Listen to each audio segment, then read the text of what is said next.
better is relative. What is good for me is not necessarily good for you. I'm saying this is my mantra, and hopefully every geek will eventually understand this, and all those flame wars will eventually disappear into the ether. It may be connected to your Ethernet cable, you know, the network. That's kind of where the word Ethernet came from, if you didn't realize. This ether, out there, nowhere and everywhere at the same time.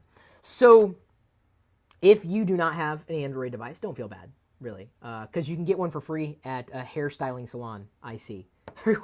Everyone seems to be offering an Android device these days, which is nice. Although, I don't know if you guys also caught the news. Apparently, someone was held up at gunpoint, or certainly at weapon point, if it was a knife, and the bad guy said, "Oh, give me your phone," and the person gave him the phone, and it was an Android device, and he said, "I don't want that. Give me money instead." If your phone is not valuable enough to be stolen, it seems to be a bigger problem. But there may be other reasons Android might not be for you, because we've talked about why Android might be good for you. It's time to talk about the other side of the equation, why it might not be the best option. So for all of Android's strengths, it does have weaknesses, and we've outlined a few of these, of course, in the article on lockergnome.com, linked in the description. Go ahead, click the link, pull up the article, and we can look at it together here. Give you a couple seconds to click that link. Thank you. Oh, share it, by the way, if you like it. Maybe you don't like it. Maybe you want to combat it. That's fine. That's what the comments thread's there for. But one of the reasons why Android may not be for you is disjointed experiences. You may have an Android device from one manufacturer and carrier here, and another Android device from another manufacturer, hardware manufacturer, that is, to clarify, and another carrier over here. And just because they're Android doesn't mean that they're really providing the same experience.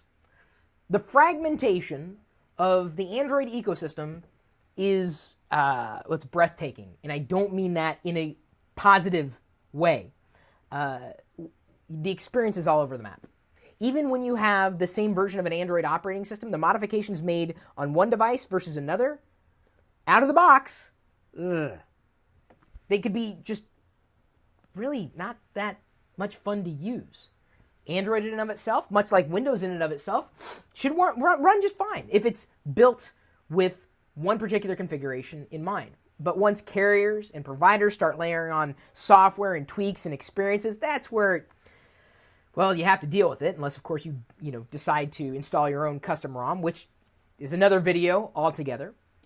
Just understanding, not every Android is built the same. Just because you say you have Android doesn't mean you have every potential configuration. You have one. You have a flavor of Android. It's a broad ecosystem. We've talked about it before. That's its power, but it's also its greatest weakness, because you can't count on getting the same thing that this Android user has. You can't sit there and tell me, no, I've gotten every single update that's come down the pike. Every new version that comes out, I always get it. You don't, because carriers may be holding you back. Or you have to wait for someone else to build something for you so that you can do exactly what it is that you want to do, in which case I say, well, why don't you just build one on your own? I mean, it's the power of being able to do kind of whatever you want, but that doesn't always mean that it's easy to do. You could go that path and, use your Android device however you want to use it because you feel this brings you more freedom. I don't think it does. That's my perspective. And there are many reasons you would not want Android. And you wouldn't not want Android because it's not the iPhone. That's a bad reason. Don't compare it to anything else other than what it is and what you're dealing with in and of itself, the entire ecosystem. So shortcomings of Android's ecosystem. It's its greatest strength, but it's also its greatest weakness. And I don't think any Android user would disagree with me. And anybody who would, let me ask you this. Do you have ice cream sandwich on your phone? It's ready. Do you have it? Most people won't. They may never get it on their Android device. Updates will be in question. Trust me on this. I've seen it played out since Android was released. That's not going to change anytime soon unless Google puts their foot down. Anyway, just one reason you might not want to get an Android. We've listed more on the website. And by the way, I do have an Android device. Well, one here, the Kindle Fire. It's based on Android. I can run Android apps on it. I can, watch. So let me go in here. I've got the App Store, of course, but if you didn't know, if I go to More, and I haven't actually done this really, if I go to More and then Device, allow installation of applications from unknown sources. I have that off because I really don't care to do that. It's not a big deal, to me at least. So it might be a big deal for you, but don't sit there and say, no, it's not an Android device. This is an Android device. And I have it, and I paid for it with my own money. So I'm not just talking about things that I don't know. I know. $200 is a lot of money to spend on having some of the experiences I've had with this device to point. But maybe Amazon will be pushing out more software updates at some point in the future. So, is Android for you? I don't know. We have reasons why it might not be.